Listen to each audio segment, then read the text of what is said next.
নমস্কার দর্শক বন্ধু, জ্যোতিষ ও টোটকা চ্যানেলে আপনাদের সকলকে আরও একবার স্বাগত জানাই। সকলকে স্বাগত জানিয়ে চলে এলাম গুরুত্বপূর্ণ একটি বিষয়কে নিয়ে আলোচনা করতে। আপনারা অবশ্যই ভিডিওটি পুরো দেখবেন। আজকে আমরা যে বিষয়টিকে আপনাদের সামনে তুলে ধরব তা হচ্ছে ময়ূর পালক। অনেক ঘরই আছে যে ছাত্রছাত্রীরা থাকেন কিন্তু পড়াশোনা করতে ভালো লাগে না, পড়াশোনায় মন বসে না, পড়াশোনায় কোনোভাবেই ধৈর্য রাখতে পারেন না। তাদের জন্য অবশ্যই ভিডিওটি দেখবেন।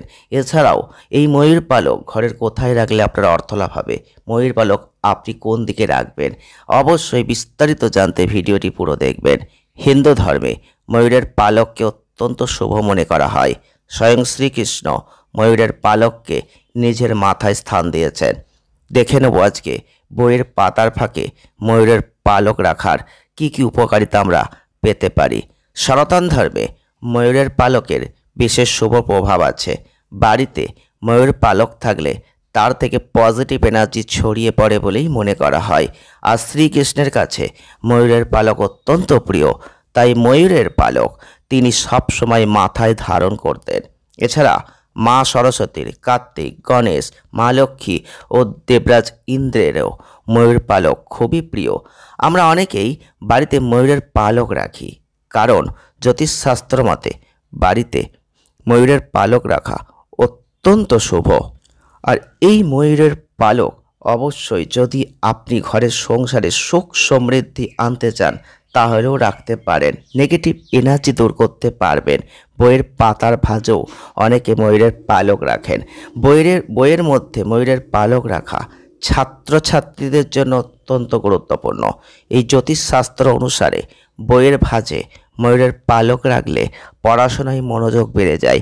লেখাপড়ায় অবহেলা চলে গিয়েও আবার বেশি করে পরিশ্রম করে ছাত্রছাত্রীরা সেই মনোযোগকে নিয়ে আসতে পারেন। ময়ূরের পালক যেহেতু মা সরস্বতীর প্রিয়, তাই বইয়ের মধ্যে ময়ূরের পালক রাখবেন, বাগদেবীর আশীর্বাদ লাভ করবেন। বইয়ের ফাঁকে ময়ূরের পালক রাখা থাকলে প্রসন্ন হবেন শ্রীকৃষ্ণ। তার ফলে তার আশীর্বাদে লেখাপড়ায় সব রকম বাধা কেটে যাবে। বইয়ের ভাঁজে ময়ূরের পালক রাখলে তার নেগেটিভিটি দূর করবে, ছাত্রছাত্রীর মনে পজিটিভ এনার্জি সঞ্চার করবে, পড়াশোনায় মন বসবে।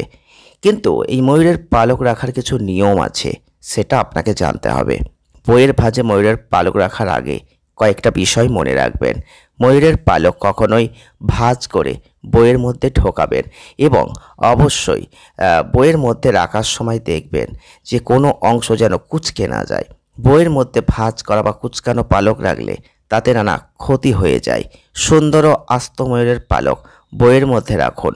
ভাঙা ছেঁড়া পালক কখনোই রাখবেন না, এর ফলে নেগেটিভ এনার্জি প্রবাহিত হবে, লাভের বদলে উল্টে ক্ষতি হবে ছাত্রছাত্রীদের। তাই সঠিকভাবে রাখুন। যদি বইয়ের ফাঁক থেকে ময়ূরের পালক মাটিতে পড়ে যায় তাহলে এটা গঙ্গা জলে ধুয়ে তারপর শুকিয়ে নিয়ে তবেই আবার বইয়ের মধ্যে রাখুন। একবার মাটিতে পড়ে গেলে ময়ূরের পালক অশুদ্ধ হয়ে যায়, গঙ্গা জলে না ধুয়ে এটা বইয়ের মধ্যে আর রাখবেন না। ভিডিওটি এ পর্যন্তই। ভালো লাগলে লাইক করবেন, শেয়ার করবেন, চ্যানেলটিকে সাবস্ক্রাইব করবেন। সকলে ভালো থাকুন, সুস্থ থাকুন। দেখা হচ্ছে নেক্সট ভিডিওয়। ধন্যবাদ।